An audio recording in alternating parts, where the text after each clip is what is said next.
Welcome to Policy Bazaar. I'm Arjun Bhagat. As medical expenditure skyrockets with every passing year, medical insurance is fast becoming a must for every household. Almost all of us are faced with one question: what should be the right health insurance plan for my family? On what parameters should I choose them on?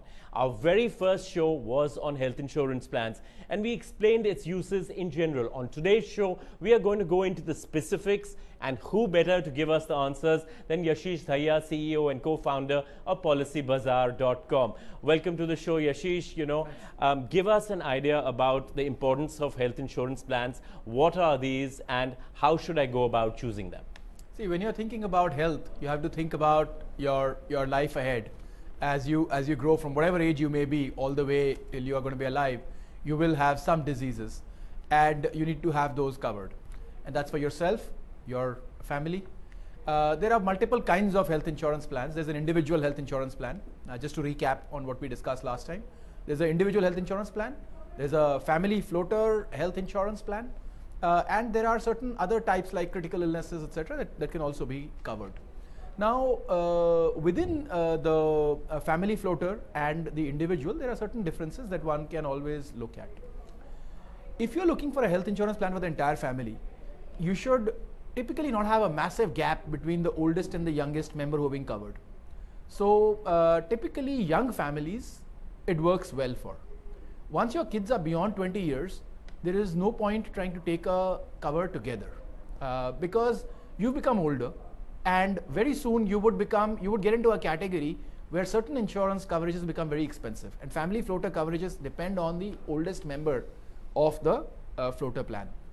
However, there are certain advantages to a floater plan because the risk is between the entire family. So any one person can get sick and use the entire coverage or use part of the coverage. And so there's flexibility. Also, the cost for each individual for the overall coverage goes down. It's unlikely that every member in the family falls sick at the same time. So from some perspective, it's a kind of risk hedging of some sort, cost hedging of some sorts, and that works quite well. So those are basically the two types of plans, and within them, the new age companies are coming out with various mechanisms of making the plans more beneficial to the consumers. And we could always talk about some of those as well. So Yashish, now can you give us some specifics about which are the best plans that one can go in for?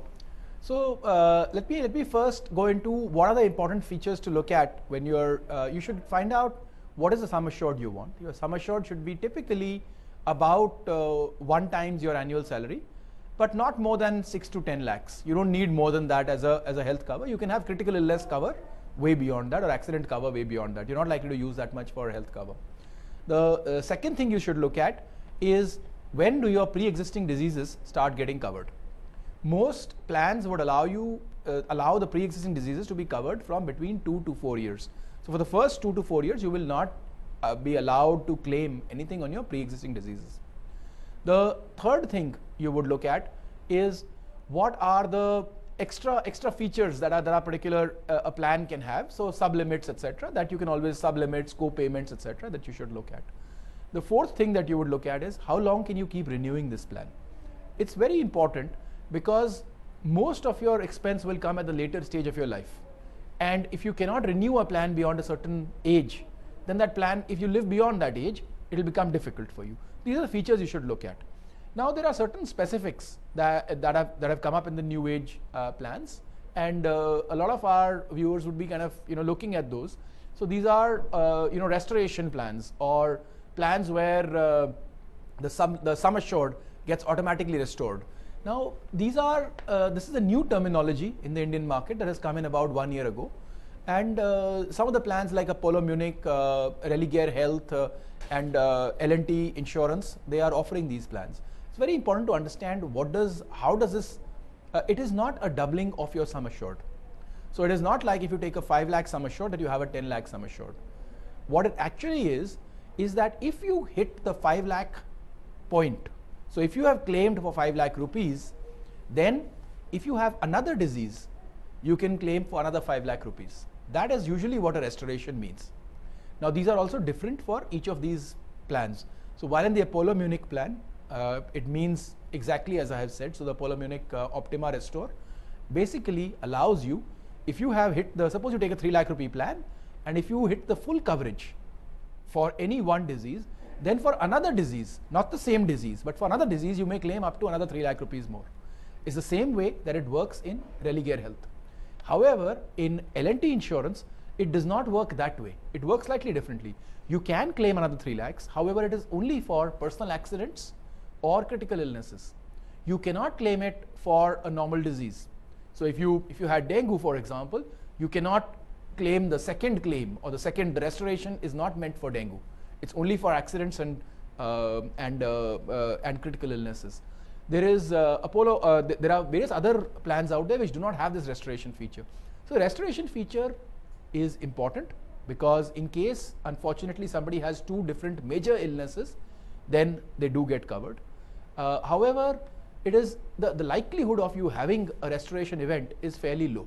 And that is one of the reasons the companies do offer such plans. So one really needs to go into the details, really need to focus on what is it that the family needs or what I want. Yeah, exactly. And one should also think about what is the probability of that particular event happening. Now, we're not experts, but we know, when we look around, we should, when you look at the closest area to look at is your own family and your own near and dear ones. What all have they been through.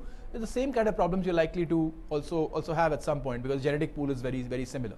So you talked about family floaters and the advantages of that, but the large majority of people actually go in for individual health plans. Yes. And so, could you go into the specifics, the details of that? Sure. So again, I wanted to explain the basic thumb rule first of all. So family floater plans are good for young families. Children up to about 15, 18 years, up to 18 years, it works. Parents up to 40, 45 years. Beyond that, family floaters are not a good idea. The reason they are good for young families is for a period of 5 to 10 years, they can get good coverage under these plans. And by the time the parents are 45, they can opt for individual plans, because by that time their children are about 18 and they are getting out of the system. They can go for individual plans. The children and parents should then separate out their plans. As you get older, as you get to 50, 60 years of age, you should certainly not club your plans with your children. It does not help in any way, because very soon your plans will become very expensive and your children will have to bear the brunt of that. And likewise, if you're the child, do not try to club your parents' plan with you. It does not work. The third part is, if you are very young, obviously the same thing applies. You will take individual plans. So automatically, a family floater plan only works for a very short group time frame. From when the oldest member of the family is about 35 to when the oldest member of the family is about 45. So that's a 10-year span in the oldest member that you can really go for family floaters. Otherwise, you should go for other plans. Now, in terms of the specifics, and in an individual plan, if you take a 3 lakh rupee, if I take a 3 lakh rupee individual plan, then up to the point that I use the 3 lakh rupees for any illness, in general, I will get covered. Beyond that, I will not get covered. If I take it for my entire family of, let's say, 4 people, and I take a 3 lakh rupee family floater plan, then if I consume 2 lakh rupees, then the rest of my family has only 1 lakh rupees left to consume in this calendar year. Next year, they may consume the entire 3 lakhs again. So there's some flexibility. But if I consume the entire 3 lakhs, there's no more available to the other members. However, if they had all taken individual plans, they could have all consumed 3 lakhs each, up to a maximum of 12 lakhs. And I guess people go in for that because of a cost advantage. There is a cost advantage. Your cost per individual will definitely go down. Your cost for sum assured for all 4 put together will definitely go down in a family floater plan. However, one has to know that, and I would suggest people take a separate personal accident plan and a separate critical illness plan for certain individuals at least. Because see, the eventuality where all members of the family would have a disease is unlikely. Usually, especially a big disease. So if a father has a heart attack, it's very unlikely that the mother also has a heart attack or the child also has a heart attack. But you can have an accident together. That does happen. So it's good to take a personal accident cover when you have a family floater plan. That's how I would, put it. Now you touched upon, some insurance replenishment or auto restoration plans a little bit. Now, can you go into the specifics of that? Can you explain that? Because these are terms that the companies are using quite a bit now. So, okay, I'll do that. So let's look at 4 or 5, popular plans that are there in the new age companies. So let's look at Max Bupa's, Heartbeat Gold plan. Let's look at Apollo Munich's OPTIMA Restore plan. Let's look at Religare Health's Care plan. And let's look at L&T Insurance MEDICLAIM plan. I may have got the name wrong, but it's something like that. So now the Max Bupa plan does not have a restoration feature, whereas all the other three have a restoration feature. However, the restoration feature works slightly differently. So the Apollo Munich plan and the Religare Health plan both have a restoration feature, which if you have an individual plan, if you have one disease, the restoration works for a second disease. So please get this right. It's very rare that you would use up a 3-5 lakh rupee sum assured for a small disease. So this is not for dengue, etc. This is for a heart attack or a major disease that you would use up the entire amount, right? Now, but if you had a heart attack, you can use up only the 3 lakh amount. You cannot use up 6 lakhs. If you had a heart attack and then you had, let's say, a lung failure or something, then you can use up another 3 lakhs after that. But you have to use up the entire amount first. There are a few more catches that you need to be aware of. Suppose you had a heart attack and it cost 2 lakh rupees, right? And now you had a lung failure, you can only use 1 lakh. So you have to have used the 3 lakhs before you got the next disease. So you have to consume the 3 lakhs and only then does it work.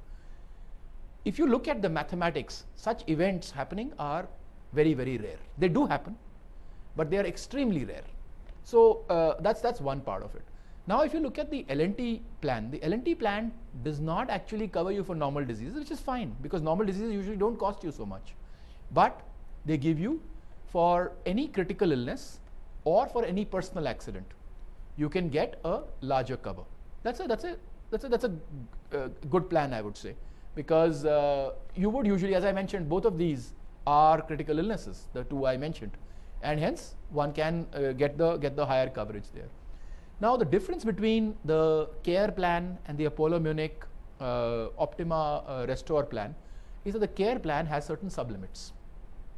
In the L&T plan, also there are sublimits, but you have the ability to buy out your sublimits. So it may say that you can only stay in a hospital for 3,000 rupees, 1% of sum assured per day. However, you can buy that out by paying about 20% extra premium. So with a certain amount of premium, it gives you the flexibility to buy out that particular piece. Now, when you do get to how long is the wait period? Now, in some of these plans, it's 3 years, and some of them it's 4 years. So you can look at them. I think the Max Bupa plan has 4 years. I think the Apollo Munich plan has 3 years. The Religare plan has 4 years. The L&T plan has 3 years. Now, the Religare plan and the Apollo plan are again very similar, but the Religare plan has certain sublimits. The Max Bupa plan is a straightforward health insurance plan, which does not have Yashish, we'll have to come back about the Max Bupa plan. We have to take a short break at this point of time, but after the break, we shall take your specific queries. We'll also take 1 or 2 other questions that I have. So do write to us at ask.policybazaar.com, or you can write to us on Facebook /PolicyBazaarIndia, or you can tweet us at PolicyBazaar_in, and we'll see you shortly after the break. Keep watching.